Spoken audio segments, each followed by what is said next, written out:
Well, good morning and welcome to Frankly Speaking here on WYDC TV Big Fox. I am your host, Frank Acom, and we are broadcasting live from the Hesselson studio here on Marcus Street in Corning. And I'm so glad that you've joined us this morning. We have a lot to cover. As is the case, and I predicted it yesterday, the media is starting to whine about how much of a workload they have been given under President Trump. We're going to talk about it here in just a little bit. But the big breaking story coming out yesterday, Trump has said that the United States will take over the Gaza Strip after relocating, quote, all Palestinians. This was in front, or at a press conference, so in front of Prime Minister Benjamin Netanyahu. The U.S. will take over the Gaza Strip, and we will do a job with it too, he said at the press conference. We'll own it and be responsible for dismantling all of the dangerous unexploded bombs and other weapons on the site, level the site, and get rid of the destroyed buildings. Level it out and create an economic development that will supply unlimited number of jobs and housing for the people of the area.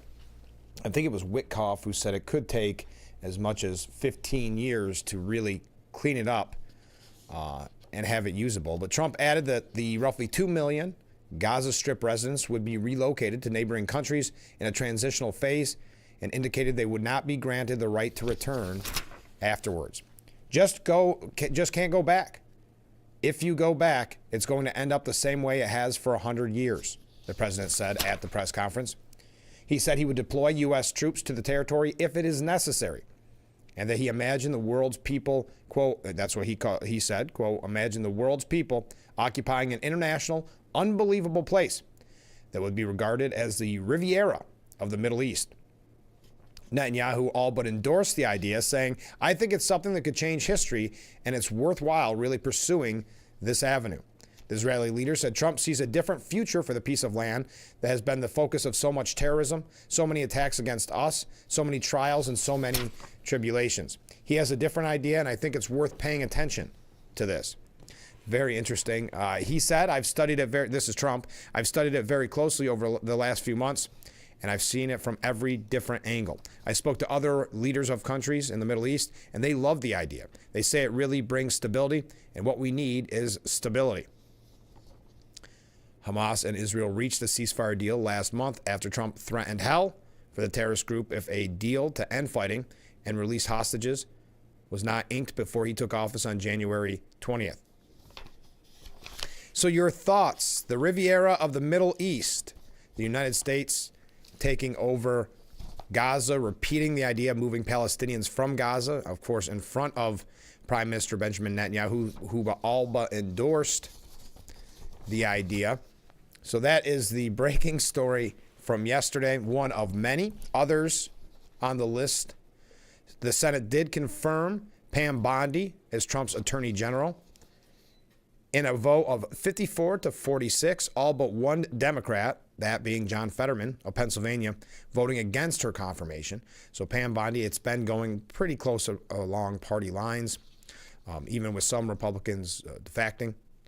That's why you had J.D. Vance be the tie-breaking vote for Pete Hegseth. But Pete Hegseth hit the ground running, hasn't he? Whew. He's been very busy visiting the southern border, rooting out DEI initiatives.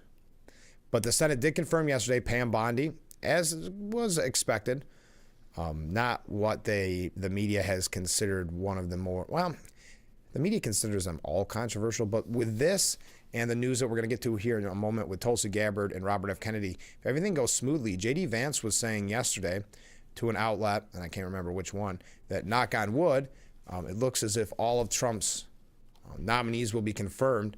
But Bondi's nomination, again, approved 54 to 46. So John Fetterman did agree with Pam Bondi.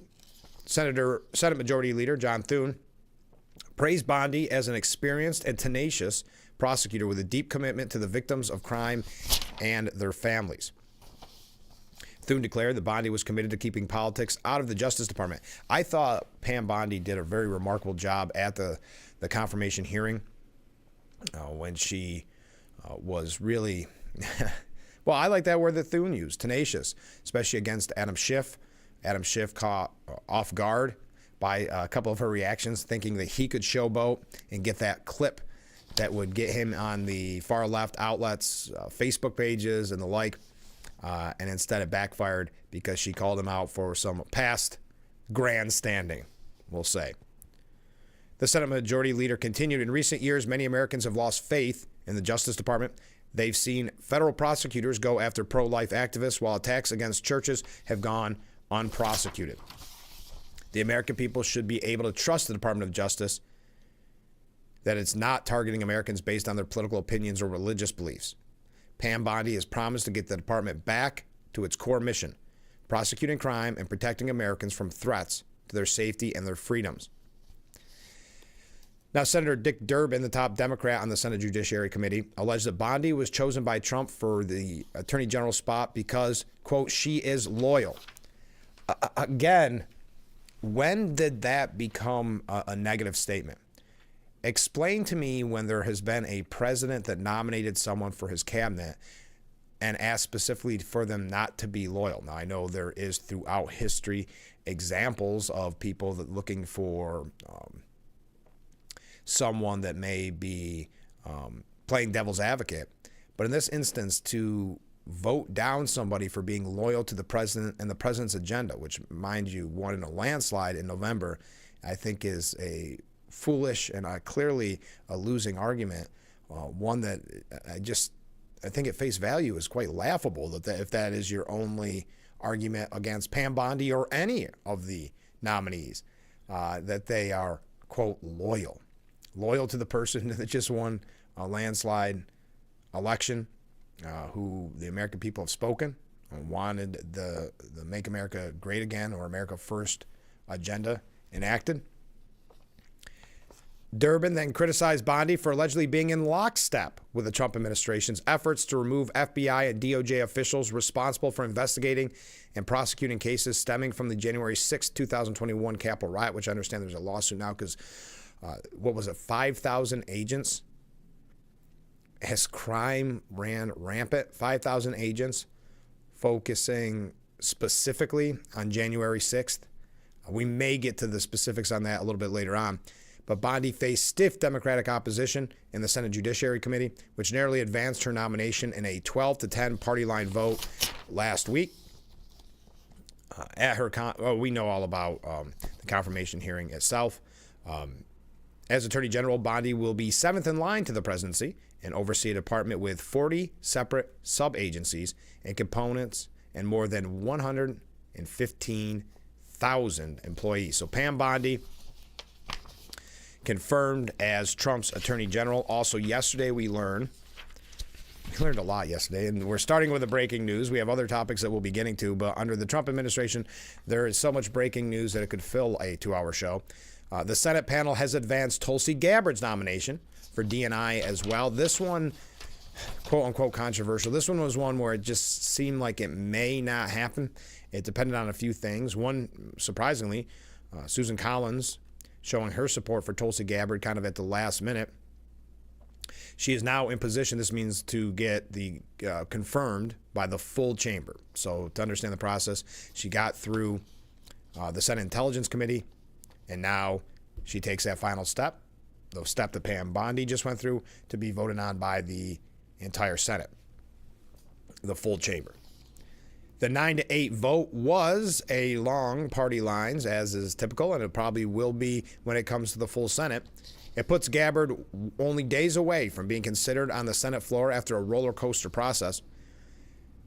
Senate Intelligence Committee Chair Tom Cotton said the Intelligence Committee just voted for Tulsi Gabbard's nomination to be the Director of National Intelligence favorably to the full United States Senate.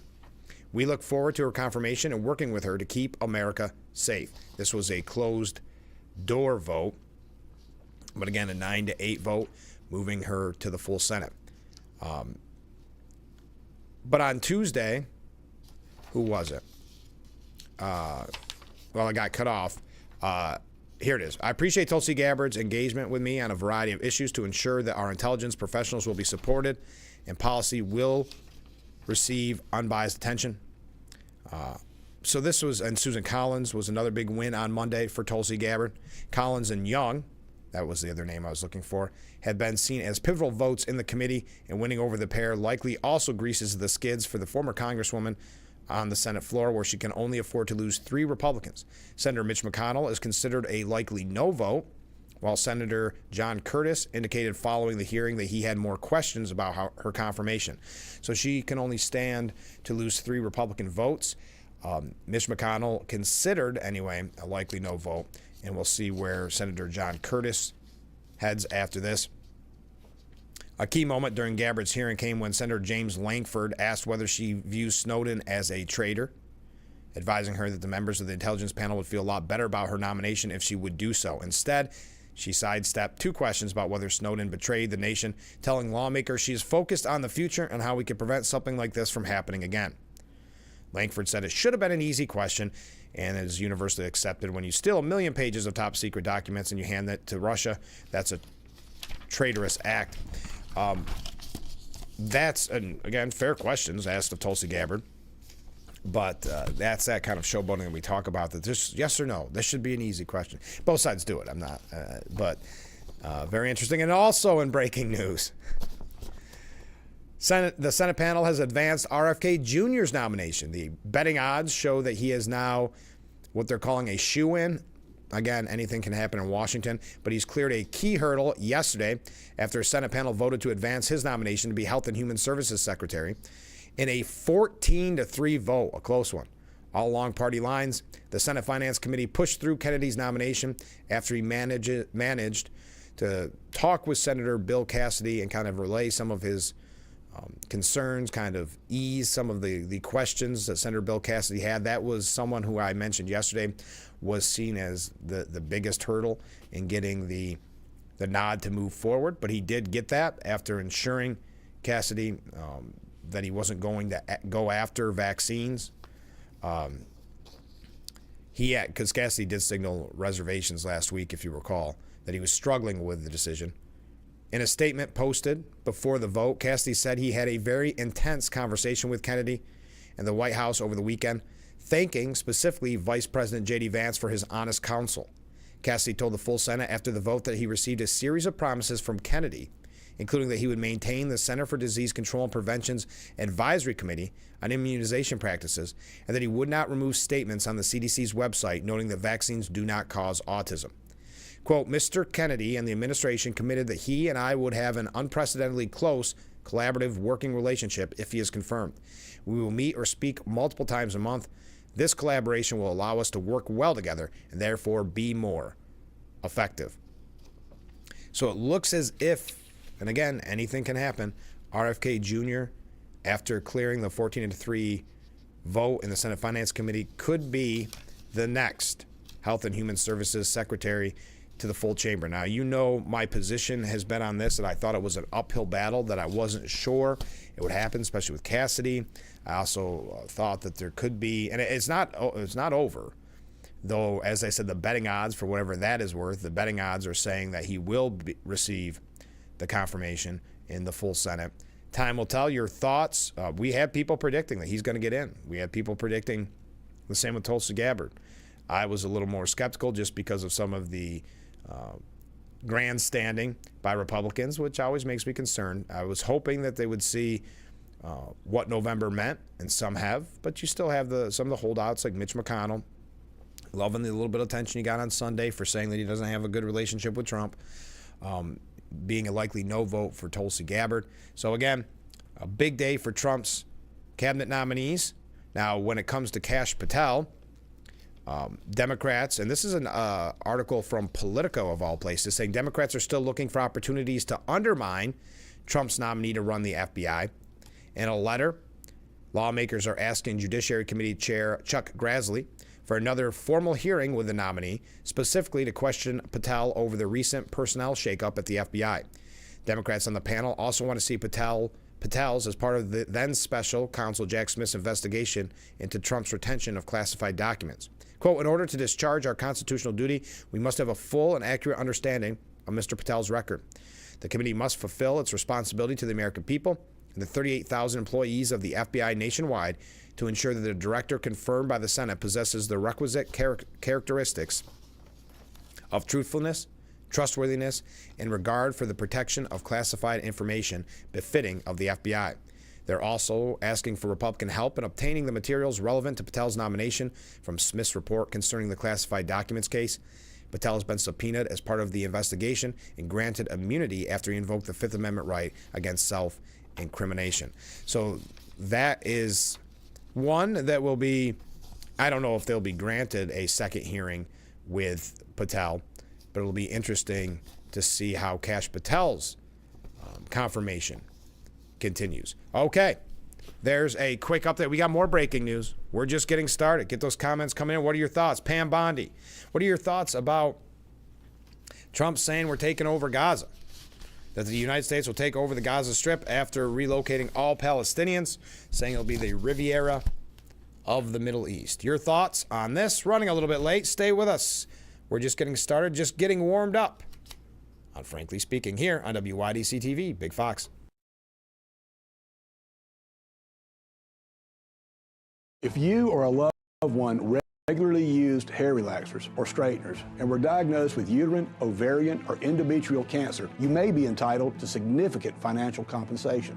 I've used hair relaxers for years. I had no idea they could cause cancer. Chemical hair relaxers and straighteners have been linked to serious conditions, including several types of cancer. If you used hair relaxers and have been diagnosed with uterine, ovarian, or endometrial cancer, call us now. There's no fee unless we win your case. Call today. Today's topic, increasing fuel costs continue to drive up inflation, making it harder to afford everything from food to home heating.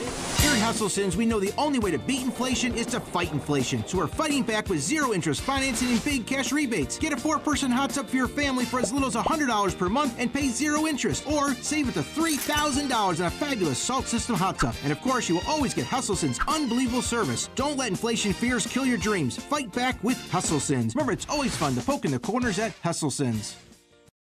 Why it's hard to stop a train? It's how we've invented products that reinvented our world. It's how we test as hard as the elements do. It's how we run.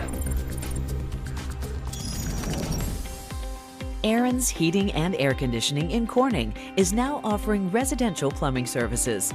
A local, veteran-owned and operated company with over 25 years experience. You can trust the experts at Aaron's Heating and Air Conditioning. Migraine strikes. Do you question the trade-offs of treating? Ubrelvy is another option. It works fast, and most have migraine pain relief within 2 hours. You can treat it anytime, anywhere. Tell your doctor all medicines you take. Don't take with strong CYP3A4 inhibitors. Get help right away for allergic reactions like trouble breathing or face, tongue, or throat swelling, which may occur hours to days after use. Common side effects include nausea and sleepiness. Migraine pain relief starts with you. Learn how The Frankly Speaking Roof Cam, brought to you by Boss Security in Horseheads. Contact them today for all your business and home security needs. Welcome back as we broadcast live from the Hesselson studio. We've got a comment from a viewer. What a day yesterday. Both Kennedy and Bondi, and now we have Gaza and Musk. Oh, and Musk is in the spotlight big time. He is overhauling the government spending, and the Democrats are now at war with Musk. What's next? LOL. Just to clarify, you're exactly right. And we're going to talk about Musk. You're right. Because it is getting nasty out there. But Kennedy and Tulsi Gabbard move forward. They still have to be confirmed by the full Senate. But Bondi, yes, she is now the Attorney General. So a big day yesterday, to say the least. Not just in the news cycle, just for President Trump's agenda. But to your point about Elon Musk, there was a nobody elected Elon rally that saw thousands of angry protesters descend onto Washington, D.C. U.S. Senator Chris Murphy of Connecticut denounced Musk's involvement in crucial federal agencies to an angry crowd of demonstrators, saying, "I'm reaching out to everyone in this country, Democrats, Republicans, liberals, and conservatives. We have days to stop the destruction of our democracy." If the people who rule, it's the people that rule, not the billionaires. We are taking this country back from Elon Musk. There's a couple of reasons that they're doing this, because they want to paint Musk as, and it's not working, but they've tried it from really day one. They want to paint him as the real president. But as you see how much Trump has been accomplishing, I think that narrative isn't going to stick. But they don't like Musk's involvement, that's for sure, because he is going after government spending. Representative Maxine Waters urged the crowd to tell Elon Musk, nobody elected your blank, while claiming the Tesla billionaire has made enough money off our government. Senator Elizabeth Warren said Elon Musk is seizing power from the American people. We are here to fight back. So thousands descend on Washington to suggest that nobody elected Elon. Chuck Schumer kind of went, for lack of a better word, cringe-worthy with his chant. Schumer saying, I'm going to stand with you in this fight, and we will win. Then he started chanting. It's always tough when you try to get your own chant going, and if it doesn't take off right away. He started chanting, we will win, we will win, which is interesting because it is February 5th. Election day was November 5th. The senator then awkwardly grabbed Representative Maxine Waters' hand and held it up in the air. He has been very, for a lack of a better term, awkward lately with some of his maybe old school ways of doing things. We talked about it yesterday on the program. We had a viewer comment about his press conference with Mexican beer, Corona, and avocados, and it was about the tariffs. Just strange with the props, but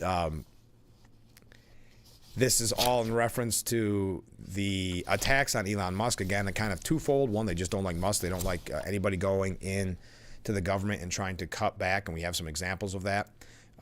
They also don't like Musk in general because he supported Trump, and they're hoping, so it's actually threefold, and they're hoping to suggest, and some people will buy into it, that Musk is the real president. You know, they think this always works, and it worked once. They tried to do it with George W. Bush and Dick Cheney. And they pushed the narrative that Dick Cheney was the actual president. So they go to their old bag of tricks, go to the well one too many times, now suggesting that Elon is the real president. Didn't stick as much as they wanted to, so now they're saying it's a constitutional crisis. Sunny Hoyston claimed on The View that President Donald Trump was intentionally causing a constitutional crisis. She said, I think this is what he is doing. I've given so much thought to it that when we first started learning about Elon Musk being a special government employee, which means he has top security clearance, but he doesn't have the obligations that a full federal employee has, so he doesn't have to give the same amount of disclosures, he has less conflict of interest, and it seems to me that when I put my legal hat on, what Donald Trump is trying to do, he's trying to expand the powers of the executive branch. What he's trying to do is trying to figure out how he can expand his power, the power of the executive branch, and have a little more power over Congress. And he certainly has kind of a bit of power over the judicial branch, because the top of the judicial branch is the Supreme Court, which he has packed with loyalists. Again, using the term packed is so loaded because it sounds like something nefarious happened when all that followed was the process of putting people on the Supreme Court. That's all that happened. So to suggest that it's packed is a little bit disingenuous from Ms. Houston. But she said, in my view, I think he's causing a constitutional crisis intentionally so that this goes to the Supreme Court. And if the Supreme Court, ladies and gentlemen, say, yes, he can do this, our Constitution as we've known it, Goldberg couldn't let her finish, interrupted saying, is in the toilet. Houston said, it is basically going to change forever. It will not be the Constitution that the framers of our government, our country, thought of, which is interesting in a way that is being said now from a group that historically has not liked the Constitution as a way our founders intended it. Of course, you know the term living, breathing document, very hypercritical of the Constitution, now in full constitutional crisis mode, that this is not what the framers of our government, our country thought of. Jonathan Chait at The Atlantic and that is the talking point of yesterday, if you were not following the news cycle, was the constitutional crisis. Everyone you saw it at the anti-Elon Musk, Donald Trump rally, anti-both, rally, where they kept using the term constitutional crisis. Someone put out the talking points for the day, and everybody in the media and everyone in the Democrat Party latched on. But he said, sometimes a constitutional crisis sneaks up on you. Elon Musk, to whom Donald Trump has delegated the task of neutering the congressional spending authority laid out in Article 1 of the Constitution, could hardly be more obvious about his intention if he rode into Washington on a horse trailed by a Roman legion. And he goes on to give some quotes that Trump and Musk have both said in the past. Not even the most committed small government conservative lawmaker would design a process like the one now occurring. A handful of political novices, many of them drinking deep from the fetid waters of right-wing conspiracy theorizing, tearing through the federal budget, making haphazard decisions about what to scrap, and indeed, no elected body has designated this process. Trump and Musk have arrogated the power to themselves. So the word of the day yesterday was constitutional crisis, and then you may have seen, which we'll talk about when we come back because I'm running late, you may have seen what AOC said about Elon Musk. Then we'll move along with some other breaking stories. Again, the biggest stories, arguably, and I would definitely listen to your argument because there's so many stories in a Trump news cycle. But the big takeaways from yesterday, that Trump says that the United States will take over the Gaza Strip after relocating all Palestinians. Senate confirms Pam Bondi as Trump's attorney general, and both RFK Jr. and Tulsi Gabbard moving on to the full Senate confirmation. So stay with us. We will be right back. I'd love to have you weigh in on all the issues of the day. So stay with us. We'll be right back with Frankly Speaking. Frankly Speaking, Roof Cam is brought to you by Boss Security in Horseheads. Contact Boss Security for all your business and home security needs. Millions fly with us at Allegiant because together we go places. We see old friends and try new things. We laugh. We really like to laugh. And reconnect. We remember. And we wander, which leads to wonder. From how we go to where we go to what we do when we get there, we go further together. It's time to say not so fast chronic kidney disease. Because with a progressive disease like CKD, slow is good. And believe me, I know all about slow. That's why I'm here to tell you about Jardiance.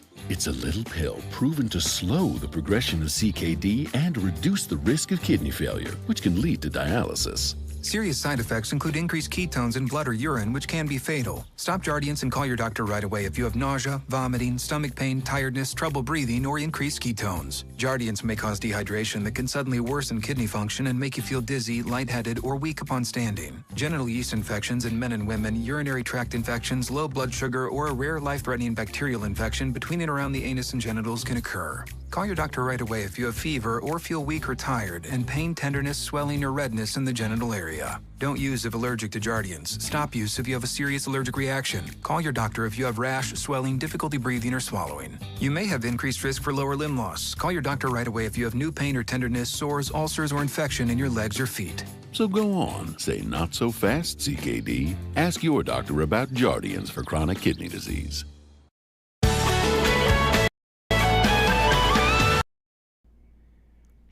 The Frankly Speaking Roof Cam, brought to you by Boss Security in Horseheads. Contact them today for all your business and home security needs. Welcome back as we broadcast live from the Hesselson studio here on Market Street in Corning. So as the viewer brought up Musk, and there was the protest in the street in Washington yesterday saying that Musk was not elected, AOC took to Instagram Live. Representative Alexandria Ocasio-Cortez, she said during her live video, quote, "This dude," meaning Elon Musk, "this dude is probably one of the most unintelligent billionaires I have ever met or seen or witnessed. This dude is not smart. And the danger and the lack of intelligence and the lack of expertise that Elon has, I mean, this guy is one of the most morally vacant, but also just least knowledgeable about these systems that we know of. Now, we know that the Democrats are opposed to the reform in government spending. You may also know about Elon Musk, that he moved to the United States, originally born in South Africa, from Canada in the 1990s, and quickly formed the multi-million-dollar company Zip2 before starting another firm that later became PayPal. Using funds from those companies, he built SpaceX from scratch before taking over and dramatically scaling up Tesla, which Musk claims is the first new American startup to have produced sustainable mass production in the 21st century. SpaceX is currently developing the most advanced super heavy lift rocket ever created, Starship, which is designed to be reusable. Last year, Starship's first stage was successfully caught by the Mechazilla arms on Starbase in a major technological breakthrough. Many employees at the company have described how Musk would bounce around to different teams at his firm and work with them to tackle some of the most pressing engineering problems. Biographer Walter Isaacson said, quote, "He really is a genius when it comes to material properties, when it comes to engineering." Isaacson did caveat what he said about Musk, that he is not a genius on human emotions. You can see a little bit of that. AOC did receive some backlash. Did get mocked by some on the conservative in the conservative circles. It's also ironic to note that she used to own a Tesla. What Donald Trump has done is that he has completely given up his power and handed a lot of it over to Elon Musk. Elon Musk was appointed some teenagers and some people in their early 20s into essentially trying to raid government systems. She then, which it's kind of ironic. Well, first of all, she did exactly what we said they're trying to do, is paint Musk as the real president. Just keep that in mind. That's going to be a common refrain, even though it's not sticking. But she spent roughly 90 minutes on her Instagram live post ranting about the situation to her 8.5 million followers.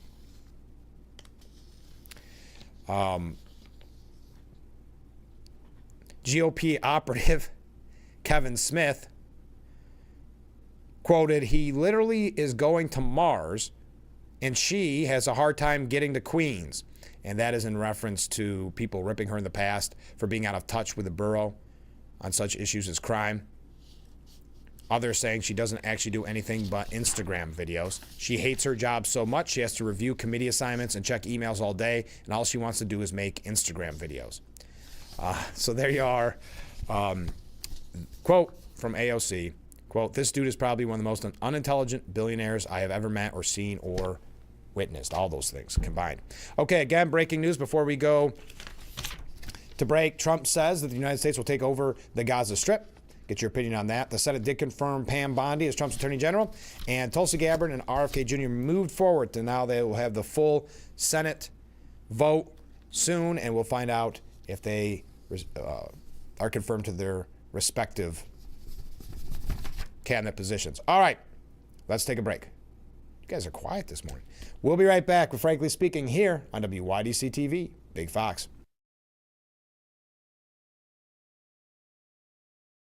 Attention, Elmaron may lead to vision loss. If you have suffered vision problems after taking Elmaron to treat bladder pain, call the Hearn Law Firm. Elmaron may be responsible for your vision problems, and you may deserve compensation for your injuries.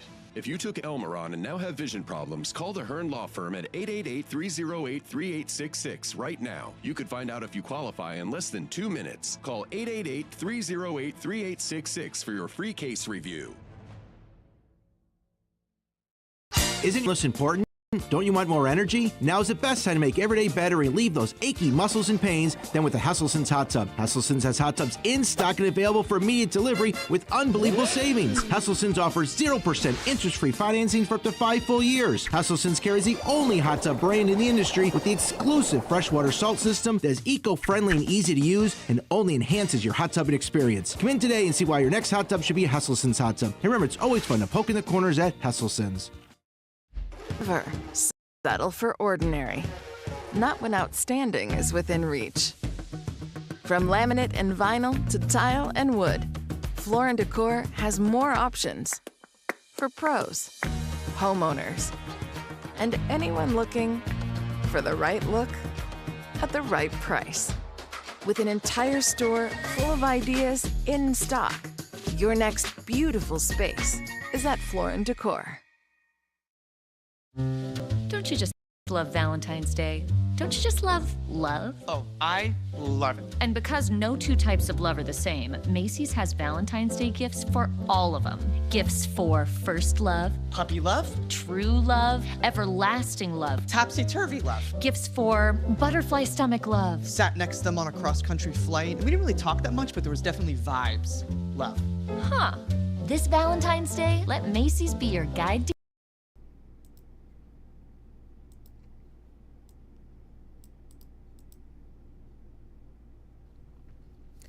The Frankly Speaking Roof Cam brought to you by Boss Security in Horseheads. Contact them today for all your business and home security needs.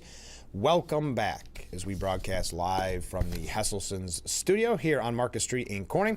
Comment from a viewer, Mark specifically. Mark, thanks for writing in. Taking over the Gaza Strip makes good sense. Palestinians allow radical leaders to run their land. They need stability, and we can do that. Maybe it will clean up the Middle East. There does seem to be a lot of, well, listen, there's going to be people that are critical of anything that Trump does, but there does seem to be interesting support for this. None other than Prime Minister Benjamin Netanyahu seemed very receptive to it. I would say as close to an endorsement as you can get, and Trump calling it the Riviera of the Middle East, a potential to have it be a kind of a boom town. Interesting thought, and it's definitely got a lot of people thinking and considering it. You know, there's those that want to always be negative on Trump, but there's some that are probably thinking this through and saying, why had this not been discussed in the past? So, yes, a very interesting position. Not one, and that's what's always fun about Trump.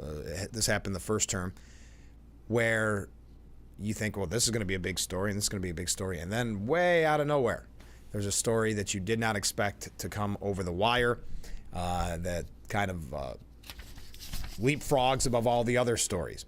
This was one that I thought was going to be a much bigger story until there was the Pam Bondi confirmation, and then RFK Jr. and Tulsi Gabbard moved forward to the nominating process where now they'll be in front of the full Senate. And then Prime Minister Benjamin Netanyahu and Trump had the press conference, and Trump suggested buying Gaza. So this was so far down that many may have missed it, but I still think it's worth mentioning.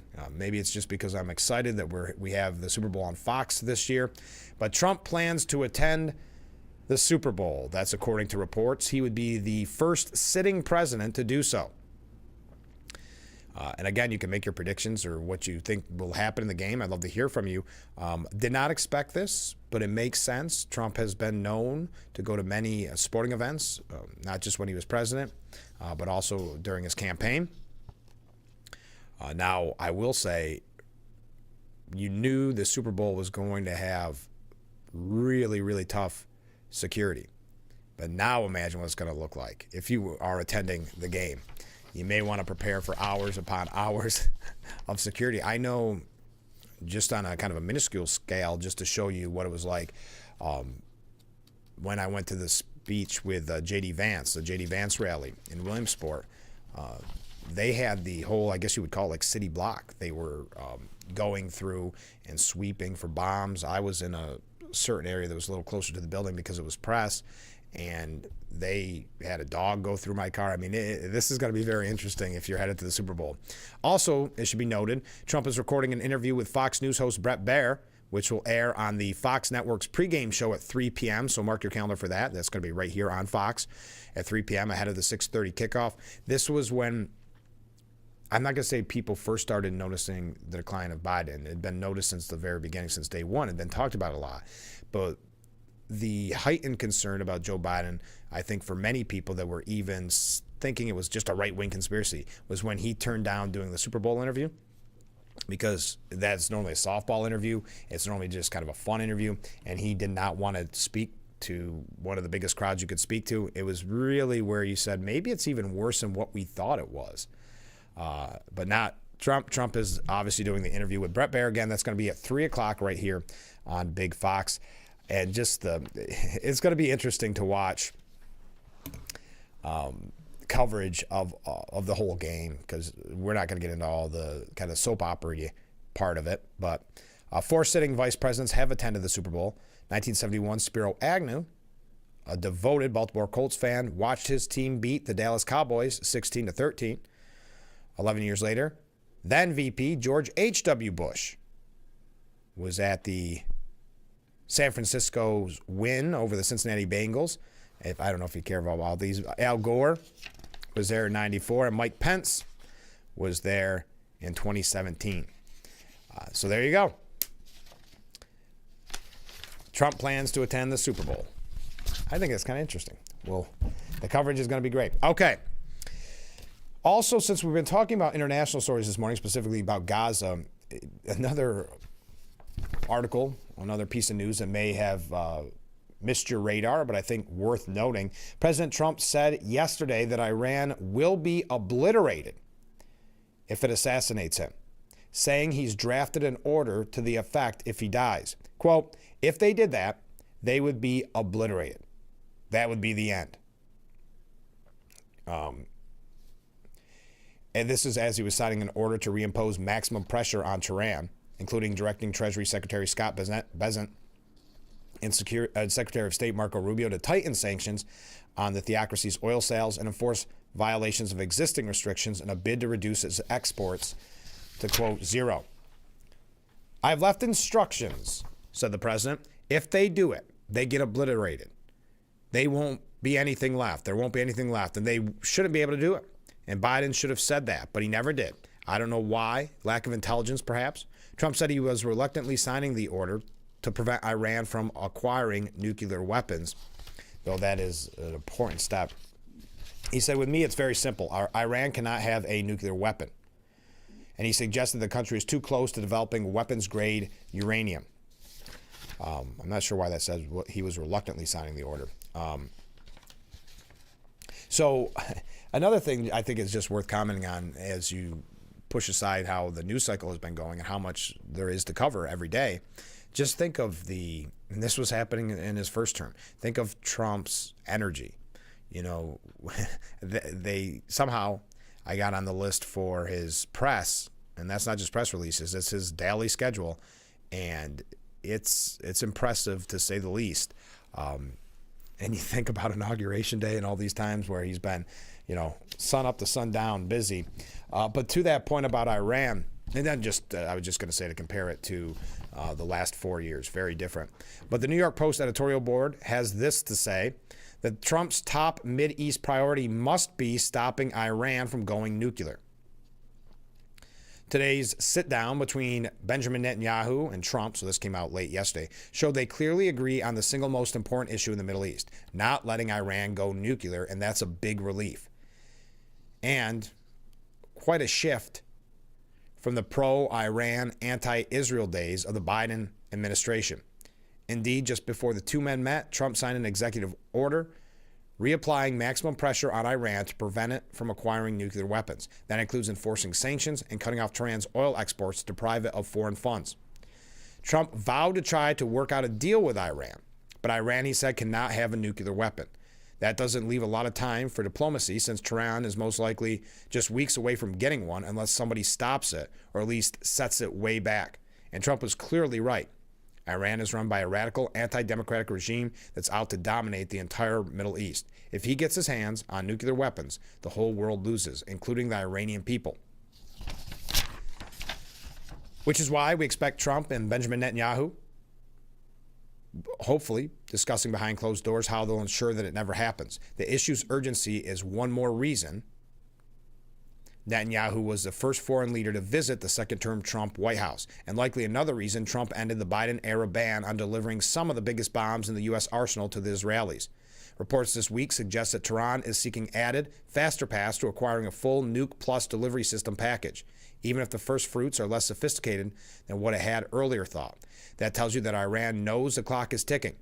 Expect it to offer serious diplomacy to win the time to go nuclear before it gets stopped.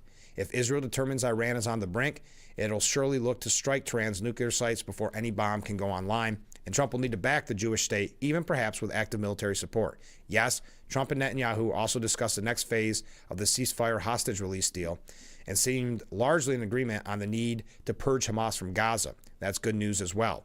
But the deadline is a lot less urgent than Iran's ticking nuclear clock. On that note, as we get ready for the Corning whistle, there we go. We'll be right back with Frankly Speaking here on WYDC TV.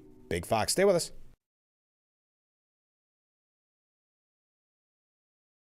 Hard water makes it hard to keep your home looking like the work of art you've always envisioned it would be. Culligan softeners reduce hard water buildup and your cleaning time, transforming every drop, every splash, every rinse into the fine art of a long-lasting clean. With a Culligan water softener, revel in the breathtaking beauty of your home, just the way you've always pictured it. Culligan, water you love. I would never picture that I have. I'm the only one that's not smiling. Even though I'm with my close friends, I felt alone. I didn't feel pretty. I didn't feel confident. When I got Invisalign, I built my confidence. It was the best investment that I could do. In a game of few words. Urkel, glasses. Nerd. It pays to know your nerds. If you guys didn't get nerd with me sitting up here on this show, 25 words or less. Weeknights at 5 and 5:30 on Big Fox. 32 teams started a journey. 2 are left standing. Both teams look unstoppable right now. GMFB Overtime has everything you need to know to get game ready for Super Bowl. This is what it's all about. With in-depth on-site pregame coverage. This is everything. And Monday, don't miss our extensive post-Super Bowl 59 show from New Orleans. Will there be beignets? Your road to Super Bowl 59 starts here on GMFB Overtime.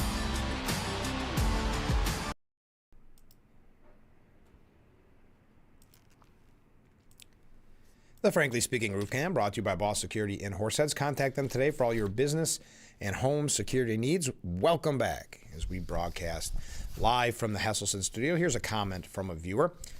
It's awesome that Trump is attending the Super Bowl. I'm a Steelers fan, but I'm going for the Eagles. Just too much Kansas City for me. It'll be nice to see another team win. I understand that sentiment very much so. I hope maybe we'll have a little more focus on the President of the United States attending the Super Bowl than the nonstop talk about Travis Kelce and Taylor Swift. But I don't know. That seems to be the way of the world now. But hopefully there is quite a focus. And keep in mind, again, mark your calendar, if you will, that Trump will be giving that interview before the Super Bowl at 3 o'clock right here on Fox. And then, of course, tune into Fox for the Super Bowl. Comment from a different viewer. Funny how Democrats think they are super smart when they elected Joe Biden. And that's in reference, I assume, because that was a little while ago, reference to AOC saying that Elon Musk was the most unintelligent billionaire, one of the most unintelligent billionaires she had ever met.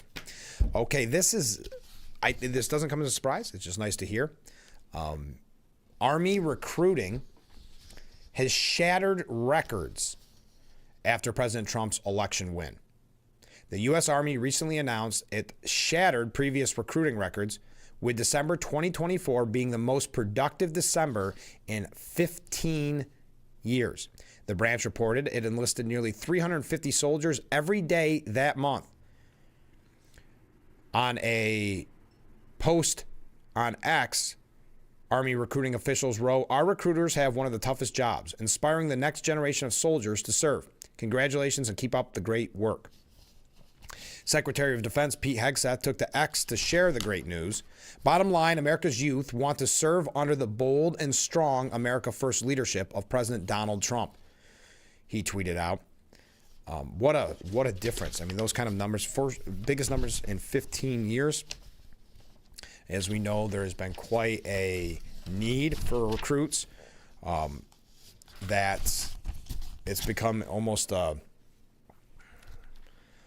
don't know what the word is.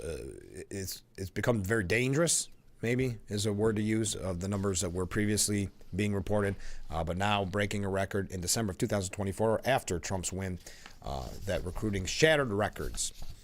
So I thought that was worth mentioning. All right, if you are just joining us, the big stories of the day is that Trump wants to take over the Gaza Strip, the United States, even now ruling out military being on the ground, and relocating all Palestinians. And this was at a press conference with Israeli Prime Minister Benjamin Netanyahu, who also signaled his support for it, not completely endorsing it, but about as close as you can get. Also, yesterday, we saw Pam Bondi receiving the confirmation. She will be Trump's Attorney General. And then we learned that Tulsi Gabbard and RFK Jr. are both moving on in the nominating process and will go to the full Senate for the vote. Many saying that all but ensures them receiving their positions. Never count your chickens before they're hatched. But so we're not gonna make our predictions in that way. But I'd love to have you make that prediction if you would like. All right. In the next hour, and I know we still have time left in this hour, but I did want to mention, yesterday I gave you a little bit of an update on what the Democrats are trying to do in New York, which is change the special election law so that Governor Hochul can wait longer to hold a special election, meaning that the New York's 21st Congressional District, the former seat of Elise Stefanik, that would be drawn out for much longer, leaving the 21st Congressional District without representation. Why? Well, for political reasons. So the majority in the House is slimmer, making it more difficult for Speaker Johnson and Mike Johnson to further the America First agenda. It's from the same group that talked about Trump being a threat to democracy and talked about Republicans being a threat to democracy, now saying, we don't really care about democracy. We don't want to get people to vote. We don't want them represented in the House for purely political means. Well, we've got a couple updates on that, and we may even hear, not in person, but we may even hear a statement from our friend Assemblyman Joe Sempolinski on his thoughts on it. Also, we've got a lot of things here about just the Trump administration in general. But again, I'd love to hear your thoughts on yesterday's confirmation of Pam Bondi and all the other issues we've been discussing this morning, and the U.S. taking over the Gaza Strip, becoming the Riviera of the Middle East, according to President Trump. Your thoughts. Now, let's take a break. Then we'll have a little bit of a segment to wrap up hour number one here on Frankly Speaking on WYDC TV. Big Fox, stay with us.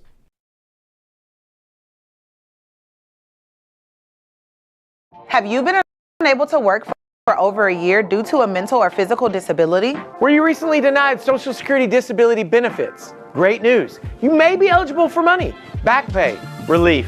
If you've been pre-qualified and diagnosed with a recognized condition that prohibits you from working, our lawyers can file a claim to get your disability benefit. Call us today and find out more. Call now, 844-617-0440. When you think boots, think Hesselsons. Hesselsons has the largest selection of work boots in the area. Composite and steel-toe boots, Met-Guard boots, soft-toe boots, and hikers, duty and western boots, all in one location. Hesselsons, Amara Heights. Hesselsons has men's and ladies' boots in all sizes and widths. Choose from the largest names in the industry: Danner, Carolina, Timberland Pro, Keen Utility, Thorogood, Area, and Georgia, to name just a few. Hesselsons has been locally owned and operated since 1955, so when you think local service and great selection, think Hesselsons. Remember, it's always fun to poke in the corners at Hesselsons. Never settle for ordinary. Not when outstanding is within reach. From laminate and vinyl to tile and wood, Floor & Decor has more options for pros, homeowners, and anyone looking for the right look at the right price. With an entire store full of ideas in stock, your next beautiful space is at Floor & Decor.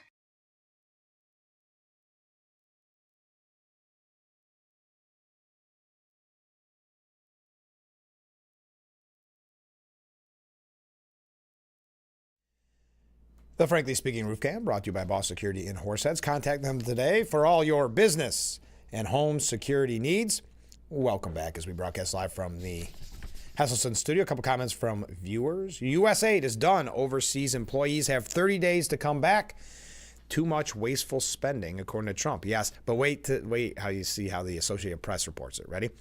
The Trump administration said Tuesday that it is pulling almost all U.S. Agency for International Development workers off the job and out of the field worldwide, moving to all but end a 6-decade mission to shore up American security by fighting starvation, funding education and working to end epidemics. How about spinning that? How do you like the way the AP did that? Doesn't mention the wasteful spending. Also, this comment, or this viewer, is excited that El Salvador, we mentioned this on the program yesterday, that Marco Rubio signaled a deal with El Salvador that they would take the worst of the worst criminals. If you go to the New York Post, and this viewer says it's very welcome news, and I agree, kind of taking out the trash. If you look at the pictures from inside that prison, it's kind of fascinating. And you can find that at the New York Post. Okay. Your thoughts on the protest about Elon Musk yesterday, as we mentioned, large protest in the street in Washington, many politicians taking to the streets saying that Elon Musk was not elected. He is kind of the villain of the moment. That won't last long because it's always going to be Trump to the media and to the politicians, but they're using him as kind of an excuse to go after the America First agenda. So that should come as no surprise. As I said, we're going to mention the New York State issues. We're going to talk about two media updates when we come back, but one I'm going to precurse with this. A precursor, I should say. The turmoil at CBS News over the controversial 60 Minutes interview with Kamala Harris has put the show's boss on the hot seat. We heard yesterday that he said there's no way he would apologize. Well, an insider told the New York Post they're speculating that the network could dump him if President Trump is looking for a head on a spike. Bill Owens, executive producer of 60 Minutes, since a sexual misconduct scandal engulfed CBS and ousted his predecessor, has remained defiant amid fury from the rank and file over a possible settlement with Trump over his $10 billion lawsuit. These settlements being done, of course, the far-left journalists are not happy with the settlements because it looks like they're admitting something wrong to Trump. Look, $15 million that George Stephanopoulos and ABC had to pay to the Trump Library. So the beauty of the media who can't stand Trump paying for his presidential library, there's something just very poetic about that. And we know all about the claims. This is just an update from yesterday. 58-year-old Owens told staffers that the edit was perfectly fine and that the company knows I will not apologize for anything we have done. Nevertheless, CBS confirmed it reluctantly sent the full interview transcript to the FCC on Monday. Carr from the FCC told the Post he will vet the transcript in light of the FCC prohibition against news distortion that's been on our books for 50 years. And that some CBS insiders fear the outlook for the probe isn't good. It might not matter what the transcripts show. Trump might want a head to roll. Well, okay, rhyming there from one CBS source. If Owen gets the boot, network sources are chattering that one of the people who could replace him is Susan Zorinsky, the legendary producer who inspired Holly Hunter's character in the classic movie Broadcast News. So anyway, it all depends on how far Trump wants to take this, and that's what has workers at CBS and those behind the scenes very concerned. So that's a quick update as we wrap up hour number one. Keep those comments coming in. Waves are quiet this morning. People are cold. People are staying in bed watching. Don't want to get their phones out. That's fine. We've got one other media update. Then we're going to talk about New York in the next hour, then get back to President Trump and some of the things going on in the Trump administration, trying to cover as much as we possibly can in what is just a news cycle that is unbelievable. And I say it in a good way, in a positive way, and I love it. But there are some that don't. And that's what we'll talk about when we come back. So stay with us. Hour number one in the books. Hour number two, mere moments away. We will be right back with Frankly Speaking here on WYDC TV. Big Fox, stay with us.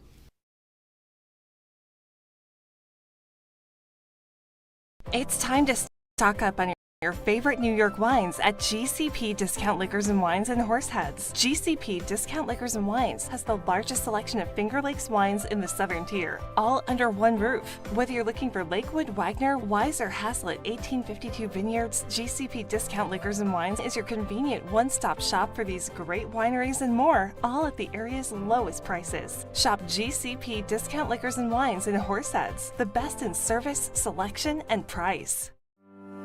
Are you sick of looking at your bathroom but don't know where to get started? Bath Planet understands that home remodeling can seem like a daunting task. Allow us the privilege of showing you how easy getting a new bathroom can be. Our certified design team will help you design the bathroom of your dreams and give you a price that's good for an entire year. Go with the company that people trust.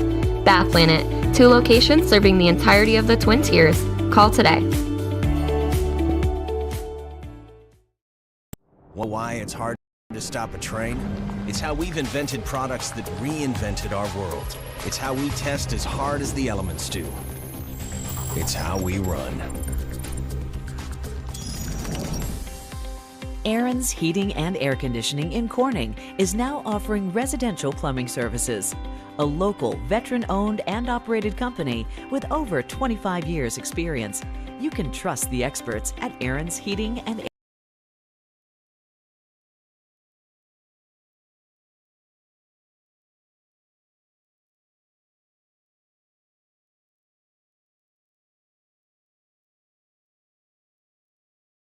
Hour number 2 of Frankly Speaking here on WYDC TV Big Fox. We are broadcasting live from the Hesselson studio. I'm your host, Frank Acom. So much to cover. Comment from a viewer. Wasteful spending is a gross understatement of the evil done by USAID in the name of this country. Instigating regime changes and election interference, funding gain of function, globalization of the DEI, and transgenderism. Shutting it down is literally the end of the ugly American. Thank you very much. The media and their presentation of it, very different in your comment, viewer, but I understand your point. Thank you very much. So I have been jokingly talking about, not jokingly, I mean, it's serious, but it's fascinating, the news cycle. And I had said yesterday that the media are going to start complaining about it, because I recall back in the first term of President Trump, they were whining essentially that they didn't have weekends off and that Trump can do things at all hours of the night because of his energy level. That's why I was so disingenuous when we heard later that, boy, he just doesn't have the energy. look at the last few weeks. And my prediction became exactly right. Again, I think it is many national outlets watching this program. Donald Trump is what they're calling flooding the zone with swift action that is overwhelming the establishment media, which appears unable, ill-equipped, and too lazy to report the flurry of activity as it is being reported. White House press secretary Carolyn Leavitt said on Monday, there is so much winning out of the Trump White House that the mainstream legacy media can't keep up with it. Former President Joe Biden rarely gave interviews and appeared to hide from the public due to his health, and we know that they just weren't busy. There was no weekend news coming from the White House in most instances, unless it was forced upon because of some foreign policy or something like that. Interviews conducted by the Wall Street Journal revealed Biden's aides protected the diminished president. They knew that his mental health was declining all the way back from day one in the White House. So the media was not as busy. That's why very often, concocting stories or ignoring, even when there was a real news story like the Hunter laptop story, but, concocting things about Trump and the like. And that's why Trump at the time gave him the moniker throughout his whole term, Sleepy Joe, right? But many in media personalities who are already worn out, tired from covering all that Trump is accomplishing from the day one, are looking back at the Biden tenure as the golden age of America, when they were essentially working from home, right? Just as Trump is putting forth policies making federal employees end, which is shocking that there's so many that can still work from home. Since COVID, ending that policy, and of course it's causing so many to leave. We'll talk about that a little bit later on. But very much the same instance where the media went from being, pretty slow if you're covering the White House to now breakneck speed, not ready for that workload. New York Times columnist Gail Collins said, I'm getting really tired of waking up in the morning and knowing it's probably going to be a good day for bad guy. That's a New York Times columnist. Again, Gail Collins complaining on Monday that it's going to be a good day for bad guy. They don't hide their bias anymore. They didn't learn from November. The Journal's Peggy Noonan claimed that Trump's first 2 weeks were chaos, a manic phase that tempted the gods of order and steadiness. Again, remember though, they were trying to tell us that he did not have the energy either. That him and Biden were basically two peas in a pod. He just would not be able to handle the breakneck speed of a presidency anymore. I think even you look at someone as young as J.D. Vance as vice president, who is, I think just turned 41. He's got to be tired. Trump's got to be running circles around him. And I like J.D. Vance. That's not negative on him, but boy, you watch the coverage and you get tired just watching Trump and all he's accomplishing. But they're calling it the flood the zone strategy. And according to Luke Broadwater, reporting at the Times, Trump's flood the zone strategy leaves opponents gasping in outrage. The strategy has existed since at least 2018, when the former Trump administration strategist, Stephen K. Bannon, you remember him, boasted of the ability to overwhelm Democrats and any media opposition through a determined effort to flood the zone with initiatives. This time, the flood is bigger, wider, and more brutally efficient. As President Trump begins his second term, he has enacted his agenda at breakneck speed as part of an intentional plan to knock his opponents off balance and dilute their response. And you do have to notice that with many of these, I mean, tariffs are almost old news already. Think about that. So there's so much going on that the Chuck Schumers of the world aren't ready for this amount of success from the Trump administration, and the media are sick of covering it because they know Trump is being effective, and what is a breaking story that you work hard on is no longer a breaking story, sometimes mere moments after the fact. Rex Hupke wrote in the USA Today in an opinion piece that Trump's return to the White House is living, quote, a nightmare over and over again that produces shock.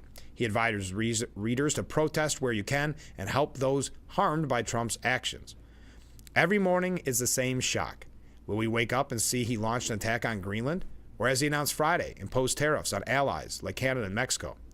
What nuttiness awaits us? Again, this is coming from USA Today in an opinion piece. For the foreseeable future, we will wake up each day and learn about things done to our country or in the name of our country that we don't like. And this is another example of, I talked about numerous times in the past, that the media presents everything as if you are definitely a Democrat and there's no way you voted for Trump. And I watched that on election night coverage as they were still talking to me as a Harris supporter, trying to explain how she could still win and what this means. And obviously no one would be a Trump supporter. That's exactly where this USA Today opinion piece is coming from. Trump will say outlandish things because that's his default setting, and he will do outlandish things. No morning should be more of a surprise than the next. Pay attention, watch it unfold, protest where you can, direct your energy towards helping those harmed by his administration's actions. Declare loudly and often who's to blame. Connect the dots over and over again for people who stubbornly refuse to engage in dot connecting. So clearly the media who lost credibility so long ago in their covering of Trump and before, now not liking the fact that they have to do their job in hypersonic mode, which I think is the only way to describe it, because as we said in the past, you come back on a Monday and you may struggle to find certain things to talk about because the news cycle is normally slow. That's why so many outlets will just end up discussing, and rightfully so, what was said on the Sunday morning shows. Now the news cycle continues. There are no weekends. There are no evenings. There's always a breaking story, and that's why many of us woke up to or went to bed to, depending on what time your bedtime is, that Trump said that the United States will take over the Gaza Strip after relocating all Palestinians. Seems to have the support of Israeli Prime Minister Benjamin Netanyahu. Trump saying it will be the Riviera of the Middle East, that they'll start clearing out bombs, and then Americans will take responsibility for it, dismantling all the dangerous, unexpected bombs and other weapons on the site, level the site and get rid of the destroyed buildings, level it out and create an economic development that will supply unlimited number of jobs and housing for the people of the area. We also learned yesterday, of course, that Pam Bondi was confirmed as Trump's Attorney General, and that Tulsi Gabbard and RFK Jr. will now move on to the full Senate vote, but they look like they are on the path to the confirmation, to the cabinet positions. When we come back, we're going to read a couple of your comments, but also I want to get into just a quick update from a story that we brought to you yesterday that is very important when it comes to New York State issues, because it's also a federal issue, which that is the Albany Democrats looking to delay when Hochul can call a special election, give her more time to call a special election, so that when Elise Stefanik's seat is up, if she is confirmed, and I think we're waiting on that. It's hard to keep up, folks. That when her seat is, when she's out of her seat, that means that the people of the 21st Congressional District from about February to June-ish would have no representation, which is also interesting if you're a Democrat, because there's going to be times when there's some very important votes. But what they're looking at is that it's a confirmed red seat, essentially, and they're not willing to take the chance and let democracy work. So we'll talk about that as well. Okay. Let's take our first break, then New York State issues. But feel free to weigh in on everything that we've been discussing this morning, and we will be right back with Frankly Speaking here on WYDC TV, Big Fox. Stay with us.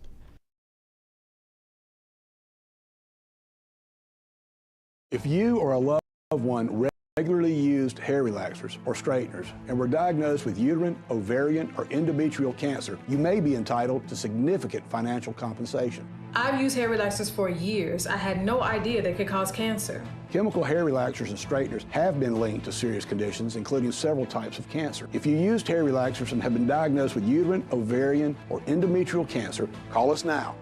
There's no fee unless we win your case. Call today. Hey, Southern Tier, Florida's calling, and we've got some exciting news. Allegiant Air is expanding its schedule. We are now offering a new service to Sarasota, a flight to Sanford, Orlando, Tampa St. Pete, and Punta Gorda, a Myra Corning Regional Airport, the premier airport of the Southern Tier. Don't you just love Valentine's Day? Don't you just love love? Oh, I love it. And because no two types of love are the same, Macy's has Valentine's Day gifts for all of them. Gifts for first love, puppy love, true love, everlasting love, topsy-turvy love. Gifts for butterfly stomach love. Sat next to them on a cross-country flight. We didn't really talk that much, but there was definitely vibes. Love. Huh. This Valentine's Day, let Macy's be your guide to gifting. It's all types to play Family Feud, the blunt mama. If you knew Steve Harvey was at your door, you'd answer it wearing what? Nothing. Nothing. Weeknights at 7 and 7:30 on Big Fox. Invite you to discover what makes our school community so special, including the fact that everything, top-notch education, housing, healthcare, food, clothing, technology, and much more is provided to our students at no cost to our families. This is thanks to the generosity of our founders, chocolate maker Milton S. Hershey and his wife, Catherine.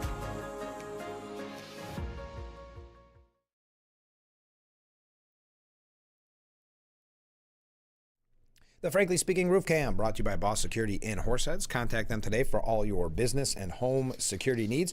Welcome back as we broadcast live from the Hesselson studio here on Market Street in Corning. A comment from a viewer. I guess the media still doesn't get it. If they mess with Trump, they will pay the price. It makes more sense to join him and make his agenda work. Oh, but then there's no story for them to make up. Yes, then it doesn't. The old idea of all their salacious headlines on Trump selling newspapers, getting the eyeballs, but I don't think it's working anymore. Ask MSNBC. Now we've got real breaking news. I know I've been talking about breaking news all morning long. How about this one? Our friends at the Corning Moose Lodge, I just got all the information on this. It's the second annual Wienerville Party. Wait till you hear what this is. It's Saturday, March 15th from 4 p.m. till 10 p.m. And this is why we're so happy that the Corning Moose Lodge does so much for our community, because this is a specific benefit for the Salvation Army of Corning. You've got live music with Wastin' Time from 5 to 8 p.m. This is on March 15th, Saturday, March 15th from 4 p.m. till 10 p.m. So again, live music from 5 to 8. And now listen to the food. All you can eat hot dogs and baked potato. There's going to be a bar served with various toppings to put on your hot dogs and your baked potato from 4 to 7 p.m. Cost just $15 per person. Of course, there'll be raffle baskets and 50-50 raffles. And all that goes to benefit the Salvation Army of Corning. So thank you again to our friends at the Corning Moose Lodge. So there's your breaking news story. Mark your calendar for March 15th from 4 p.m. till 10 p.m. If you have any questions, feel free to contact me and I'll get you all the information you need to know. Okay, on the New York front, but it's also a federal issue. New York should avoid the partisan election ploy, says Newsweek. Hochul and Albany legislative leaders, all Democrats, mind you, let it be known a few days ago that they are suddenly mulling a possible change in the rules for filling vacancies in elected offices. These leaders have made it way too clear that their goal here is not voter empowerment, but the reverse, actually. A transparent bid to keep open the 21st congressional district seat that was held by Elise Stefanik. She's expected to be confirmed soon as Trump's choice for United Nations ambassador. Under current law, Hochul must schedule a special election to succeed Stefanik within about 3 months of the resignation. Changes being floated could let her schedule it as late as the June 26th primary or perhaps even beyond. That gives her likely successor by another Republican in a special election could hinder the GOP House majority agenda. What they want to do is keep it that tight majority. For now, the majority is 218 to 214. They want to keep it where it'll be more difficult to push forward Trump's agenda.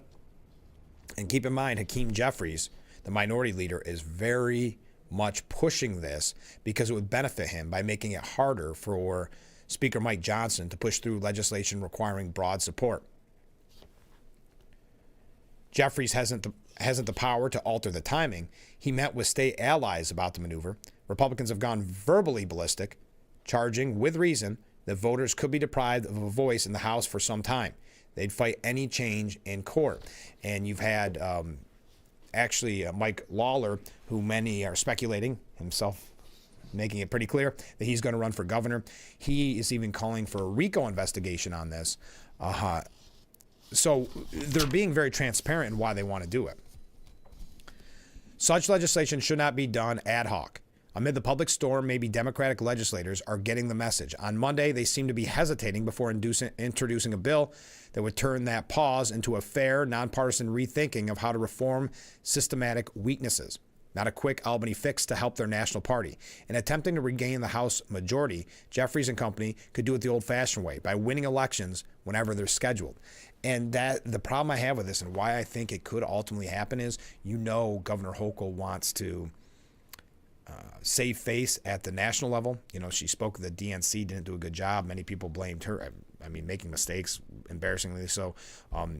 Many people were blaming her, Pelosi specifically blaming her for the last midterm loss for Democrats when Lee Zeldin did so amazing and helped win all those Republican House seats, putting Republicans in the majority. So she wants to be that national level fame that Cuomo had. So I could see her, and she wants to be a power player, which she doesn't have the capability, but she wants to be a power player in the Democratic Party.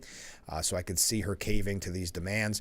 Now, Chris Churchill says that if the state Democratic Party were wiser, it would be mulling the recent presidential election and wondering why so many New Yorkers shifted toward Donald Trump or just didn't vote. We saw those polls where Trump has his highest approval rating in New York in history. Like he was at 41%. So you've got Republicans making headway, and yet Democrats in New York aren't thinking about that. They're saying democracy can wait. All they care about is keeping that majority slim for a few extra months.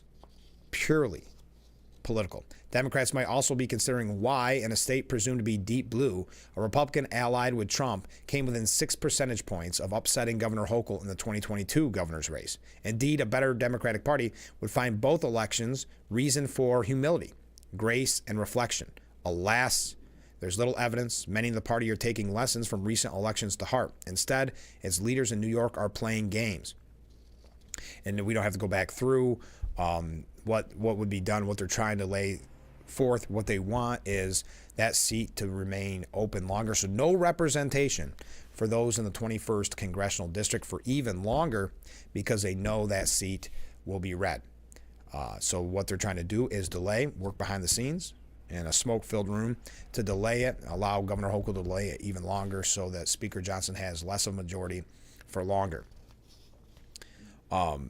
As of this reporting, a draft of the plan isn't available and legislation hasn't been finalized.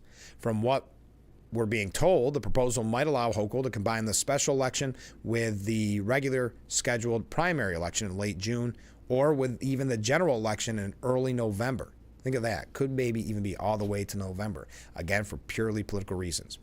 That would leave the North Country without a representative in Congress for roughly 10 months. What's interesting and telling is how the scheme reveals that Democrats don't believe they can win Stefanik's seat and even suggests they don't intend to compete in a district that stretches from the Canadian border to the northern edge of the capital region. The North Country is also filled not just with Republicans, but with working-class voters who used to be Democrats, people the party needs to win back. Many of those voters have come to believe that the Democrat Party doesn't respect or care about them. Some believe the party views them with disdain. So what do state Democrats do? The party floats a plan that pretty much proves those voters right. This says, in effect, that Democrats don't care if those voters lack a representative in Congress. It says the needs of those voters are irrelevant to the downstate Democrats who control the party, even though the coming months promise to be politically and economically tumultuous in the North Country. Trump threatened tariffs that would slap a 25% charge on Canadian products, though the tariffs were put on hold for 30 days. So if you think about the North Country, a very kind of focal point in all of this.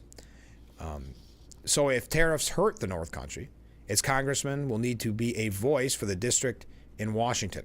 Yet New York Democrats seem okay with silence, and Hochul seems willing to go along with this. Again, she wants to be, in my opinion, she wants to be a national figure, which she doesn't have, as I've said numerous times, not ready for prime time. She's not there. She wants to be a power broker in the Democrat Party. Again, not there. They actually look, in many instances, to her with disdain because of what happened in the 2022 midterms, and blame her, Pelosi specifically, blaming her for the fact that Democrats lost the House. But is there a person who believes this is about turnout or cost? Because that's what Hochul suggested, why she could see this, why she could support this. When has cost ever been an issue with Hochul or the New York Democrats? If you do, if you actually believe it's about turnout or cost, let's pause to tell you about a once-in-a-lifetime opportunity to buy a beautiful Mount Marcy for a low, low price. Nobody can be that blinkered by partisanship. If Democrats thought they'd win the seat, they'd be rushing to schedule a special election and telling us that democracy demands urgency. But it's a red seat, so no urgency is necessary. Democracy can wait. And Assemblyman Joe Sempolinski put out an op-ed on this saying, "This is the arrogance of one-party rule in Albany, and I am 100% opposed. Governor Hochul talks a lot about ensuring the right to vote and be represented. These rumored changes to the state's election laws will do exactly the opposite. This is a blatant attempt by the governor and members of the Democratic majority in Albany to manipulate elections through legislation and thwart voters in a congressional district who don't vote the way they want." Now, keep in mind, if you think about it, with Assemblyman Sempolinski, he was congressman for 4 months, and if these rules had been changed, that might have never been the case. He might not have been able to represent us and represent us well for understatement. Well is not a strong enough statement for those 4 months, for being a voice for the 23rd Congressional District. We may not have had that voice if these rules had been the way they're proposing them now. Proposed. Delaying a vote, this again, Assemblyman Sempolinski, delaying a vote denies more than 750,000 New Yorkers representation in Congress. Voters have a sacred right to representation in Albany and Washington. I don't use that language lightly. The right to vote was purchased with the blood of patriots. It is wrong and un-American to block an opportunity to vote. Can you imagine she even uses a cost factor? Did we see her recent budget? Did we see the money that is being wasted? What was it, 1.3? Was that, no. Was it 1.3 or was it 13 million? I saved the article because remember that was with Phil Palmisano. I think it was $13.5 million, that's what it was, to somehow start the process of banning cell phones in schools. Why should that cost anything? Now, New York City's saying it wasn't adequate. They needed more money. $13.5 million for a cell phone ban when all you have to do is tell the kids, don't do a cell phone ban, or don't bring in your cell phone. It's banned. So for her to use that cost makes it even more laughable. But one last comment from the Assemblyman saying, we shouldn't be surprised. The governor and her allies in the Assembly and Senate have been playing with New York's election laws since they took over the majority. The people of the North Country deserve a voice in Congress as soon as possible. So thank you to Joe, who is at one point would have been directly affected by this. All right. Again, our big stories this morning. Trump says U.S. will take over the Gaza Strip after relocating all Palestinians. Also yesterday, and this is just if you're waking up, just going through them quickly, Senate confirmed Pam Bondi as Trump's Attorney General, and Tulsi Gabbard and RFK Jr. advanced fourth, and now will be voted on by the full Senate. We have a couple quick other New York issues that we're going to get to, and then get back into the discussion on the Trump administration. Keep those comments coming in, and we'll be right back with Frankly Speaking here on WYDC TV. Big Fox, stay with us.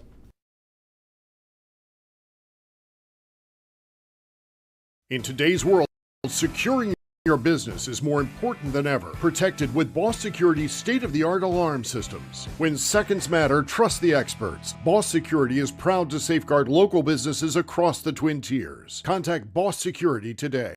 From laminate and vinyl to tile and wood, Floor & Decor has more options for pros, homeowners, and anyone looking for the right look at the right price. Your next beautiful space is at Floor & Decor.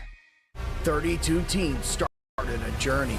2 are left standing. Both teams look unstoppable right now. GMFB Overtime has everything you need to know to get game ready for Super Bowl. This is what it's all about. With in-depth on-site pregame coverage. This is everything. And Monday, don't miss our extensive post-Super Bowl 59 show from New Orleans. Will there be beignets? Your road to Super Bowl 59 starts here on GMFB Overtime.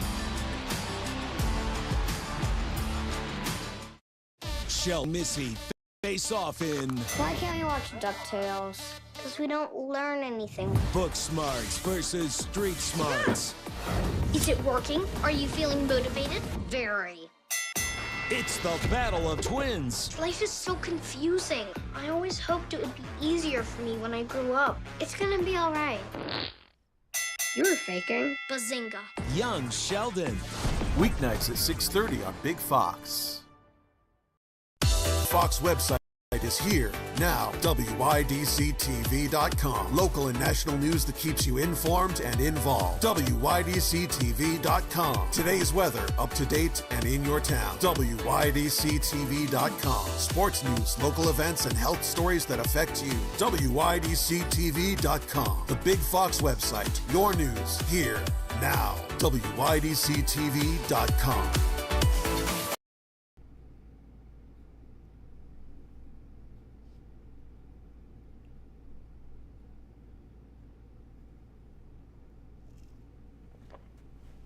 The Frankly Speaking Roof Cam brought to you by Boss Security in Horseheads. Contact them today for all your business and home security needs. Welcome back as we broadcast live from the Hesselson studio here on Marcus Street in Corning. A couple of comments from viewers. Ken writes in, hi Ken, the newly ramped up TDS, Trump Derangement Syndrome, can be easily explained.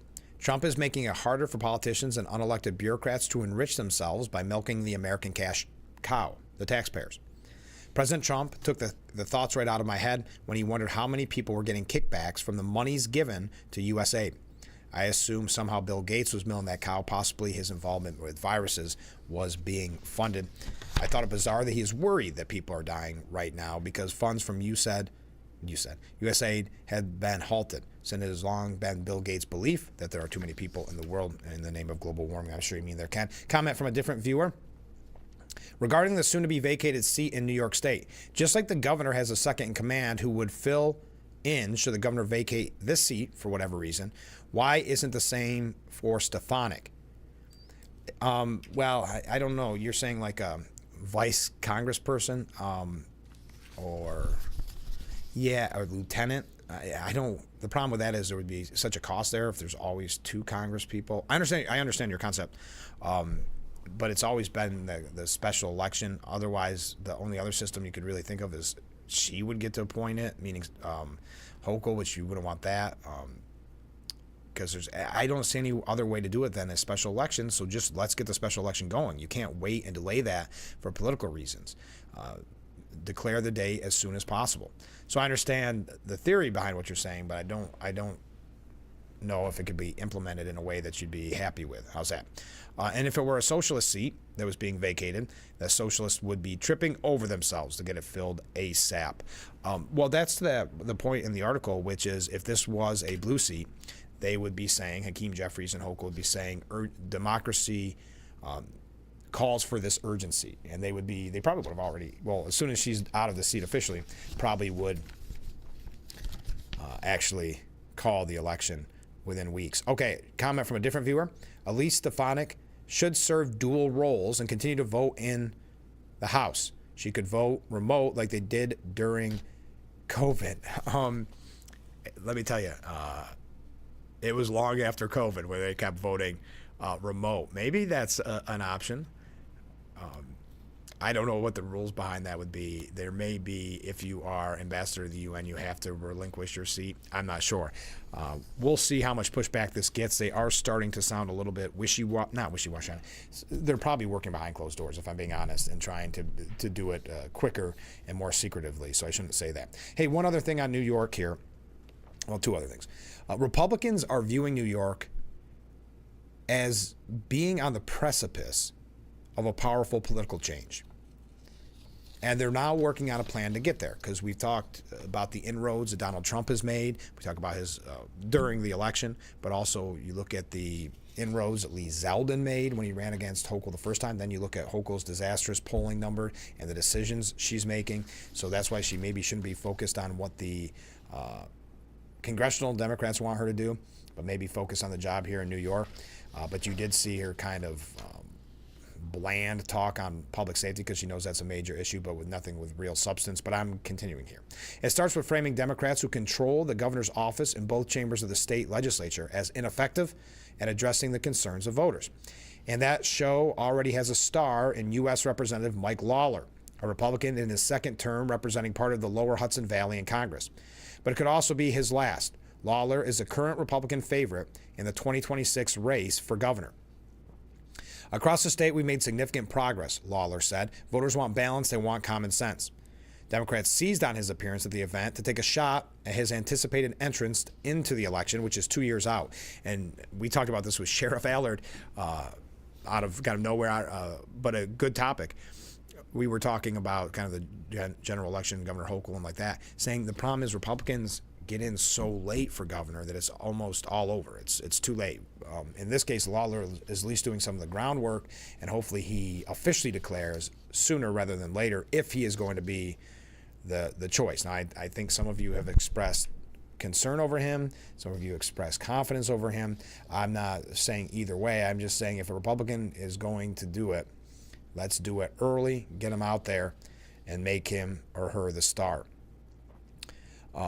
Senate Democrat Chair Jay Jacobs criticized Lawler for the Conservative Party's opposition to abortion access and warned voters that he would take the same position if elected governor. Lawler is personally opposed to abortion, with exemptions for the case of rape, incest, or in the life of the mother is at risk. But he said he would vote against a national abortion ban, including medication abortions. So now Democrats are going after Lawler, and I'm not going to go through the whole back and forth. Lawler has not decided if he will challenge Hochul, or at least hasn't publicly said so, but he sees a path towards her ouster. And voters do as well. When asked if they would prefer Hochul or someone else to win the race, 57% of registered voters chose someone else in a new poll released Monday by Siena College. But if it's Hochul that voters don't like, their views on her policy agenda for this year don't show it. And we don't want to go through all that. But the idea is Lawler and Republicans see a path forward to win the governor's mansion, perhaps change some things up in the Assembly or in the Senate. So Lawler did not comment. In general, he instead placed blame on Hochul because New York's allow fewer barriers to abortion access. The state has become a safe haven for people that don't have the same opportunity in their state. She's invited New York into this type of situation by trying to make New York the abortion capital of America, and that's just wrong-headed. So New York Republicans plot their path to power as Hochul faces headwinds, and Hochul, we know last go-around was focused on abortion. She thought that would be the winning issue. That idea came from her campaign manager. Don't quote me as that being his official position. But a consultant who was based out of, Wisconsin? It was really strange. That kind of went by the wayside. We didn't hear a lot more about that. But Lawler, I think, just like Richie Torres, who's a Democrat, that's going to probably take Hochul on in the primary, they realize public safety is what is the real concern for New Yorkers. So we will see as 2026 nears. Also, just because we're talking governors, former disgraced governor Andrew Cuomo is now a huge favorite on betting sites to be the New York City mayor. Under the headline, this is on wagering markets where people spend money. Who will be the Democrat New York City mayor nominee this year? Cuomo gets 52% of the betting action. Now, most people would assume if you become the Democratic pick, you're probably not going to have a problem being the mayor. So the favorite in the primary is the favorite to win. So former and disgraced Governor Andrew Cuomo leads everyone else by 52% in the betting action. All right, we got to take a short break. I see some comments coming in. Keep them coming in. We'll get to as many of them as we possibly can. We're going to go back to the Trump administration.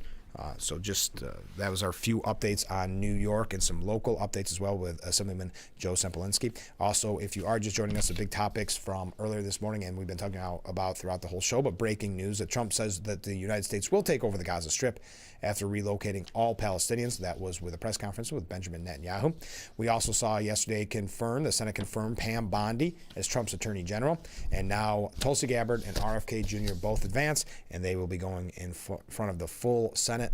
Many are speculating that means that they're already there. They don't think there's going to be any problem for them to be confirmed, but you still have to wait and go about the official channels and have that vote. So yes, keep those comments coming in, and we'll be right back with Frankly Speaking here on WYDC TV, Big Fox. We will be right back.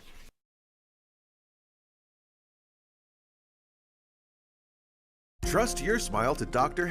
Henches at either Watkins Glen, Elmira, Horseheads, or Elkland Family Dentistry. All 4 locations provide cutting-edge technology to make sure your visit is comfortable and stress-free. Dr. Henches offers treatment in all areas of dentistry, including same-day crowns, implants, root canals, oral surgery, and treatment for all ages. For the best dental care in the region, trust Dr. Henches and his staff at Watkins Glen, Horseheads, Elmira, and Elkland Family Dentistry. Call any one of his offices today or visit them online for more information.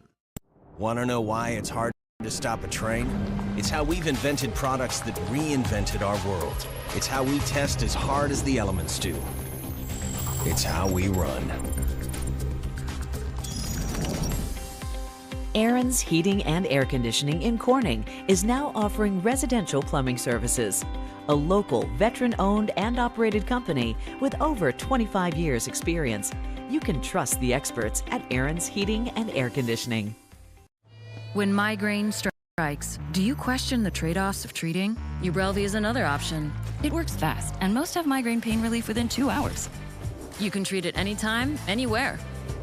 Tell your doctor all medicines you take. Don't take with strong CYP3A4 inhibitors. Get help right away for allergic reactions like trouble breathing or face, tongue, or throat swelling, which may occur hours to days after use. Common side effects include nausea and sleepiness. Migraine pain relief starts with you. Learn how AbbVie could help you save on Ubrelvy. It's a season of sharing. Having a good time has always been my #1 goal. I tend to get crazy. At my age, I should not be jumping up and down like that. And if you don't know what I mean, ask your mama. The young ones, y'all like, we don't know what you're talking about. But I promise you, in 30 years, you will. It's the best time in daytime. Weekdays at 2 p.m. on Big Fox. The Frankly Speaking Roof Cam brought to you by Boss Security in Horseheads. Contact them today for all your business and home security needs. Our beautiful view of historic Market Street in the Gaffer District as we broadcast live from the Hesselson studio. I'm your host, Frank Acom. A couple comments from viewers. I'm surprised this one took longer than I thought it would. I thought this comment would have come weeks ago. This coming from a viewer. By the way, the refs made several terrible calls that in effect gave Kansas City the game. Thank you for that. I was surprised we didn't get more talk like that after that playoff game. But thank you. We're excited that President Donald Trump will be the first sitting president in attendance at the Super Bowl. That was announced yesterday. Comment from a different viewer. As far as the cell phone ban in schools is concerned, what if they take kids' phones if they bring them in and then charge the parents to purchase it back? Win-win, and they make money. Yes, instead of losing $13.5 million for some reason that no one can explain, they could actually be making some money. A penalty for bringing in the cell phones. I like it. I think that's a good idea. Send it to Governor Hochul. I don't think she'll listen. Federal workers warn that a majority of government agencies will be downsized and that this Thursday, tomorrow, is the last day to take the buyouts that are being offered. So essentially saying, here you go. Here's a buyout. You don't have to take it, but your job may be downsized, and that buyout will no longer be relevant as of Thursday. Warning federal workers that the majority of government agencies will be downsized and that a buyout offer extended last week will not be renewed. The so-called deferred resignation program offers more than 2 million federal employees unwilling to comply with a return to office mandate about 8 months of pay and benefits if they resign before midnight on Thursday. So, again, there are so many people that were still working from home, which I think would shock many of you. I can understand a little bit the hybrid, maybe, though you don't really want federal employees that your tax dollars are being used to pay their paychecks. You don't necessarily want them working from home even one day a week, let alone every day. But they were told there will not be an extension of this program, basically saying take it or leave it at this point. OPM further warned workers choosing to stay that they should expect changes under President Trump's leadership, quote, built around 4 pillars. While few agencies and even branches of the military are likely to see increases in the size of their workforce, the majority of federal agencies are likely to be downsized through restructuring, realignment, and reduction in forces. These actions are likely to include the use of furloughs and the reclassification to at-will status for a substantial number of federal employees. They argue that the planned downsizing will result in a more streamlined and flexible government workforce. The agency also noted government workers that they shouldn't be surprised by consolidation and it could result in physical office relocation for a number of federal workers.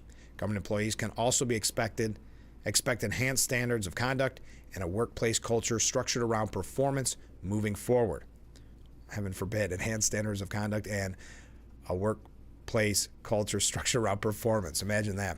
And you've probably heard of some of the horror stories, or maybe you've had to deal with them, of, for instance, the IRS, which so many of those employees had stayed at home and not really making your tax returns a number one priority. Axios first reported Tuesday that close to 20,000 federal workers had accepted the offer, an amount representing less than 1% of government personnel. Yes, they're trying to portray this as a negative. Now, only 1% took it. See, this isn't the successful plan that Trump thought it would. Well, that's 20,000 federal employees that were most likely working from home, that most likely didn't want to go back and do the job they were hired for. So is that a bad thing? Is that a negative thing? But the White House did tell the New York Post that 20,000 figure wasn't current and that the number of resignations is expected to spike in the next 24 and 48 hours, now around 24 hours. So 20,000, again, less than 1% of government personnel, but that goes to show you how big the federal government is. A White House official said, I can tell you the 20,000 number isn't current. The number of deferred resignations is rapidly growing, and we're expecting the largest spike 24 to 48 hours before the deadline. If the administration reaches its goal of 5 to 10% of the federal workforce accepting the offer, it believes it could save taxpayers close to $100 billion.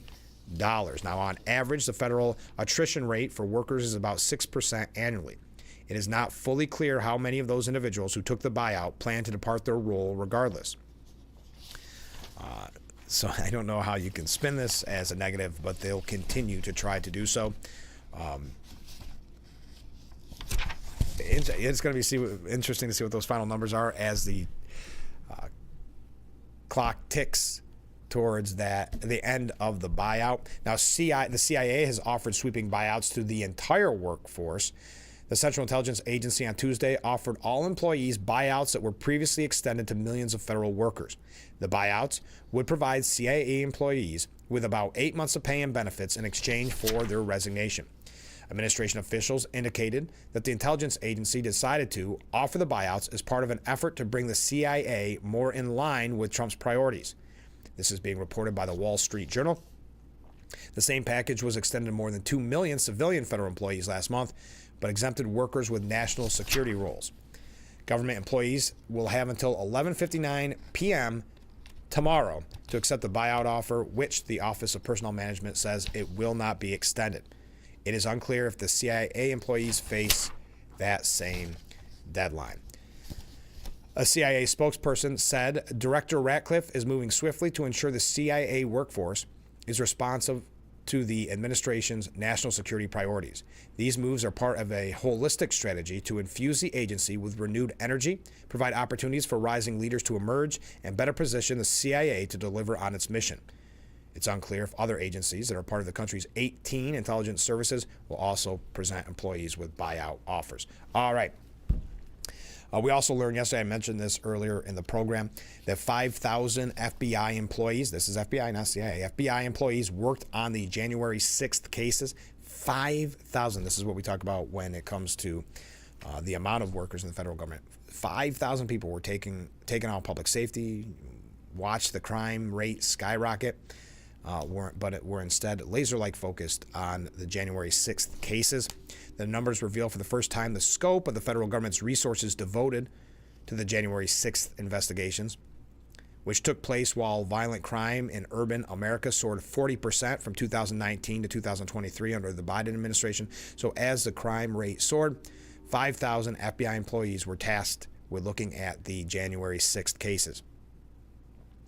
The agency, which employs around 38,000 employees and 13,000 agents, provided details from more than 5,000 employees, it said, worked on January 6th investigations. CNN did not break down the roles of those employees. So just to give you an idea of the size and scope of the federal government. All right. We got to take a short break. Stay with us. We will be right back. Frankly Speaking here on WYDC TV. Big Fox. Stay with us.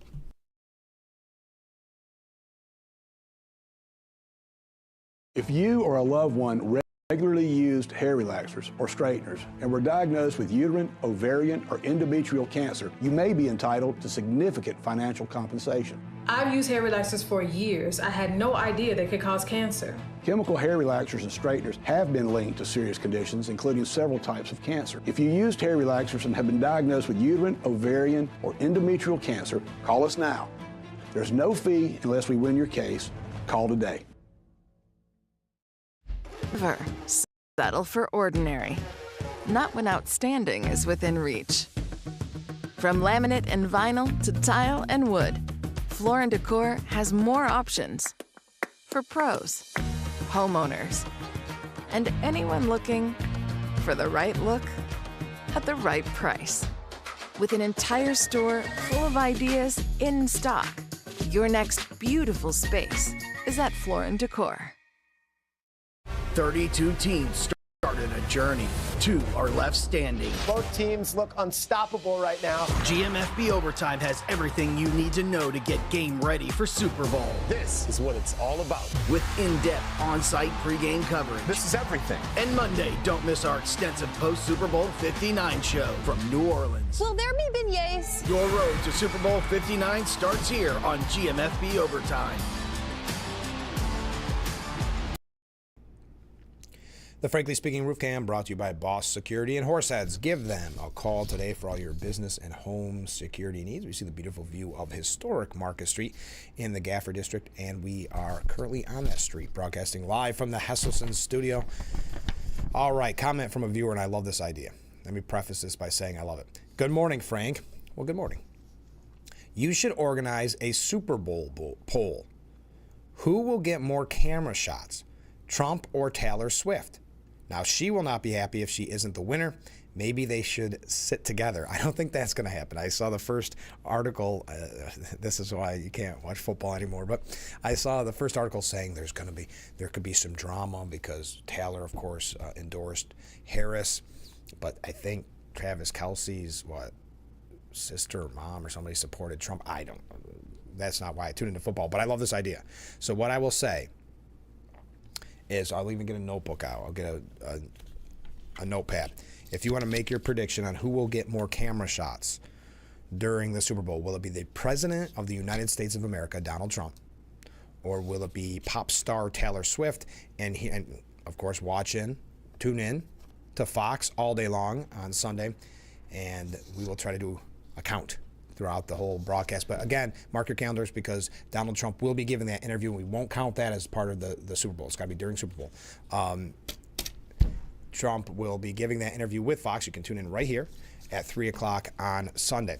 But if you would like to weigh in, it's not about who you want to see more. It's not about who you think should be seen more. Who do you think will actually be seen more? I think it's a fair question and make it a little more fun, and you can always make your predictions as well. We got other comments coming in. We'll read those as we wrap things up for this hour a little bit later on. But great idea from you, the viewer. I appreciate it. Thank you. And again, just all you got to do is type in one name or another of who you think will be shown more during the Super Bowl. Okay. Trump says the education secretary's goal will be to put herself out of a job as he pushes to abolish the Department of Education. Now, we know that his Department of Education secretary nominee is Linda McMahon, whose husband, of course, ran the WWE at one point. I told Linda, this is Trump, I told Linda, I hope you do a great job and put yourself out of a job. I want her to put herself out of a job in the education department. There's been talks of him looking to push to eliminate the department outright. McMahon, who served as the administrator of the Small Business Administration during Trump's first term, has publicly echoed his goal of abolishing the department. Trump is rumored to be contemplating executive actions to that end, but critics in the legal realm argue he would need to go through Congress in order to achieve that. So that's one way of, well, that's when you know you got yourself an interesting job. If your future boss tells you, I want you to do such a good job that you're out of a job. Remember, as an update from yesterday, we talked about Jersey Governor Phil Murphy, and he gave this, I guess it was an interview with a liberal outlet or a liberal group, and he was really tough. He was Clint Eastwood for a moment, and he goes, I'd like to see the feds come and take someone that I'm housing. He was essentially insinuating that he was housing an illegal immigrant in his house, and he said, let's see the feds come and take her. Well, you know who didn't like hearing that? Well, his office didn't like it because they had to come back and say, no, he didn't mean it like that. It was something else. And but another person that didn't like it was Tom Homan. Tom Homan doesn't like being told by the New Jersey mayor, good luck to the feds coming in to try to get her. Now, again, his office saying, oh, no, misinterpreted. I mean, he embarrasses himself is what he did. But Homan was being interviewed by Sean Hannity, and he said, well, I think the governor's pretty foolish. Foolish thing that he said because I've gotten a hold of it. We won't let it go. We'll look into it. And if you knowingly harbor and conceal an illegal alien, that's a violation of Title 8 under United States Code 1324. I will seek prosecution, or the secretary will seek prosecution. So maybe he's bluffing. If he's not, we'll deal with that. And as far as doing sanctuary cities, well, get in line because the Trump administration is going to do that already. Sanctuary cities are a sanctuary for criminals. He's one example, right? The sanctuary city of New York City, if they gave us over the killer of Laken Riley when he got arrested in the New York City for endangering a child, he would have been in jail. They would never killed Laken Riley. Sanctuary cities are responsible for deaths of thousands and thousands of young children throughout my career, and we're going to show them we're going home. And look, we've got a Supreme Court. That's what President Trump wanted to do. He will end sanctuary cities. So maybe not the best idea. And trust me, his office realized that mistake, saying it was misinterpreted or that's not what he meant. I don't know any other way you can take it. But we got to take a short break. Again, to the viewer who suggested, I like the idea. Who do you think during the outstanding Fox coverage of the Super Bowl this Sunday, who do you think the cameras will pan to more? The President of the United States, Donald Trump, who is going to be the first sitting president to attend a Super Bowl? Or do you think it'll be Taylor Swift, who is shown more? Let me know your thoughts. There are no wrong answers, and we'll try to get you the answers on Monday, and we'll see how we did as a general population here. Stay with us. We'll be right back with Frankly Speaking here on WYDC TV, Big Fox. I would never forget the picture that I have. I'm the only one that's not smiling. Even though I'm with my close friends, I felt alone. I didn't feel pretty. I didn't feel confident. When I got Invisalign, I built my confidence. It was the best investment that I could do. In a game of few words, Urkel, glasses, nerd. It pays to know your nerds. If you guys didn't get nerd with me sitting up here on this show, 25 words or less. Weeknights at 5 and 5:30 on Big Fox. Invite you to discover what makes our school community so special, including the fact that everything, top-notch education, housing, healthcare, food, clothing, technology, and much more is provided to our students at no cost to our families. This is thanks to the generosity of our founders, chocolate maker Milton S. Hershey and his wife, Catherine.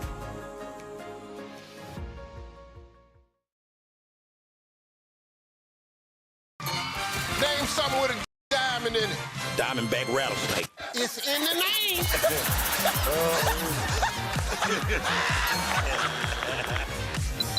Name a low-calorie food you might make your edible underwear out of. Salmon. Watch it weeknights. Share it the next day. Wild caught Norwegian teriyaki. Share in the fun. Weeknights on Family Feud. 7 and 7:30 on Big. The Frankly Speaking Roof Cam brought to you by Boss Security in Horseheads. Contact them today for all your business and home security needs. Welcome back as we are broadcasting live from the Hesselson studio on Market Street in Corning. A couple comments from viewers. Morning, Frank. Looks like Pam Bondi got confirmed. The Democrats are on the run now. Yes, Pam Bondi was confirmed late yesterday by a 54-46 vote. All but one Democrat voted against her, and that one Democrat that voted for her was John Fetterman of Pennsylvania. And if you did not hear by now, that RFK Jr. and Tulsi Gabbard are moving on in the process. They now face the full Senate for confirmation, and that should happen very soon. And we look forward to seeing what the results are. But it looks good. The betting odds show that RFK Jr. and Tulsi should have no problem, but anything can happen, right? Another comment from a different viewer. There is an answer to the bad calls made by referees. If they make a bad call, which will be reviewed, they will be made to sit on the bench and a replacement ref added. Interesting. Okay, let's go through a couple other viewer comments. Speaking of polls, 2028 Democrats. You have Harris, Buttigieg, and Newsom. Saw that last night, and who cares at this point, but I think it's looking really good for us. Yes. Yes, if anybody wants to weigh in, I know it's a little early, but feel free to send those names in too. If right now we're taking the poll from a viewer suggestion who will be shown on camera at the Super Bowl more, Donald Trump or Taylor Swift. Well, you can also weigh in on the 2028 race. They say Harris is the front runner, but I think that's only because she just spent how much? $1.5 billion and more to get her name out there. So, you know, name recognition means a lot. So I think that's just why she's number one. I don't think at the end of the day she'll get the nomination. Buttigieg, they always throw his name around. They want him in there bad. As for Newsom, I don't know after L.A., but all right, we've got our first vote for who will be shown more. One viewer saying Taylor Swift. There is no wrong answer. And remember, it's not about who you want to see more or what you think, who you think should be seen more. It's about what you think will actually happen. Oh, okay. My prediction is Trump will get more coverage. All right. There, we got two votes. So it's tied. It is tied at this point. So keep those coming in, and we'll have fun with that till the end of the week. And don't forget to tune in all day for the Super Bowl coverage, but also at 3 o'clock for President Trump's interview. All right, we're just getting to wrap things up. Yep, okay, good. Let's go through a couple of quick things. Now Phil Murphy, who we were just talking about, New Jersey governor, who we were just talking about Tom Homan's on his case. Foes of his are calling for his impeachment and resignation after he suggested illegal migrant is living in his home. Phil Murphy just implicated himself in a crime. Don't do the crime if you can't do the time. It's time for ICE to pay him a visit. That is from Republican former Eaglewood Cliffs Mayor Mario Kranjak. There's a piece by Kristen Flemings at the New York Post. Phil Murphy and J.D. Pritzker want to be progressive superheroes, and they're willing to lie to look good. All right, we are out of time for today's edition of Frankly Speaking. Oh, one last vote right at the last minute, and feel free to send your votes in throughout the next 24 hours or all the way till Sunday. You don't have to wait. Just do it on this program. But now the vote goes, or the poll goes, Taylor Swift 2, Donald Trump 1. If you're just tuning in, you probably have a lot of questions about what I just said. Have a great day, everyone, and we will be back tomorrow morning starting at 6 a.m. for Frankly Speaking, only on WYDC TV. Big Fox, have a great day. We will see you bright and early. I look forward to it already.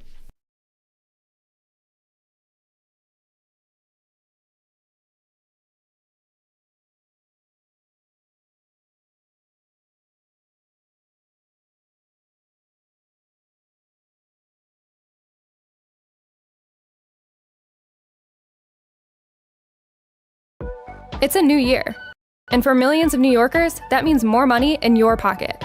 For the second year in a row, the minimum wage in New York State has gone up.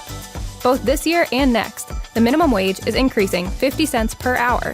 That means an additional $2,000 to spend on all the things you and your family need. Then, in 2027, the minimum wage will be tied to inflation, which means increases will match costs. New York's new minimum wage, putting money directly into the pockets of New Yorkers who need it most.